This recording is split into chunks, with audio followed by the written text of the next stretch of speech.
This is the stand that the forge is going to go on. I basically just got some angle iron, made a little area right here to carry the rocks, and welded it all up. Put a little reinforcement in the middle, welded the legs on with some square stock, galvanized, I do believe that is, but it looks pretty nice.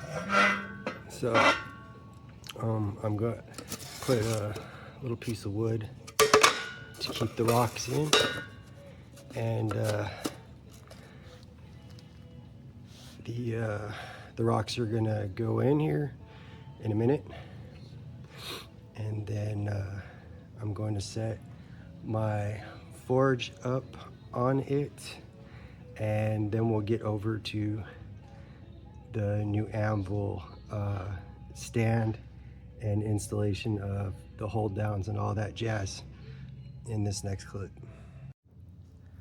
Okay guys, before we get the Anvil set up, I wanted to show you the forge and basically what I did with it, how I built it. Now remember guys, all this stuff I did, all this welding, this was hand cut with the hacksaw, stick welded, and the legs were MIG welded, if that really is cheating.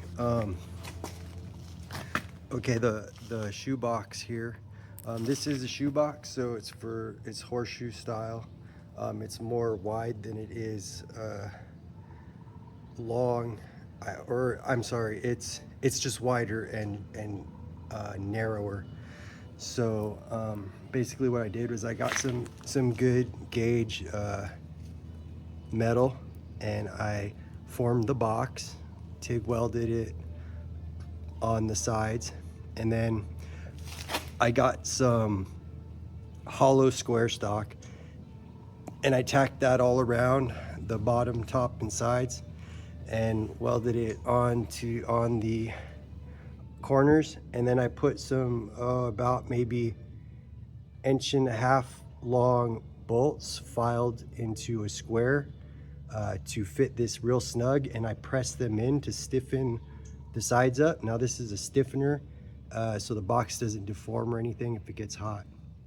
I hand formed this breather tube out of some thick gauge sheet metal, and I TIG welded it. I got a frosty tea burner, of course. Now a lot of things I see guys skip on, or companies, is they don't put a protective cuff on here. Now remember that the heat will get to the weld on this, so it's good to put a cuff around the initial weld, and then weld the cuff onto, so it will never compromise the gas supply. Okay, so what I did was I went with 1 inch of K-wool all around, and then fire brick all around.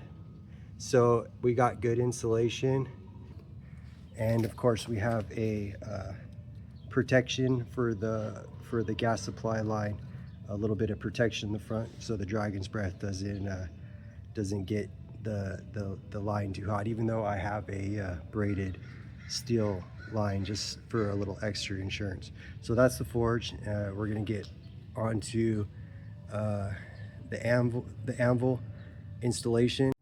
Okay, here we are. I scraped this off with the wire brush, it's a little rusty. So this is all kind of pitted up or dinged, so I'm probably not going to get an accurate rebound on this unless I smooth it out real good, but it seems to be functioning, you know, decent.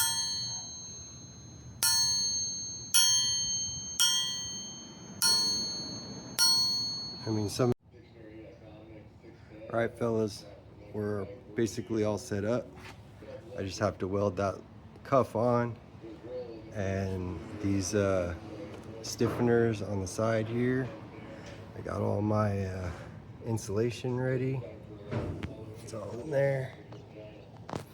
And we got the brackets welded and put on with some authentic square head lag bolts.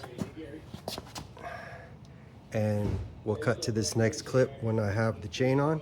I just wanted to show you guys the hold downs for the anvil.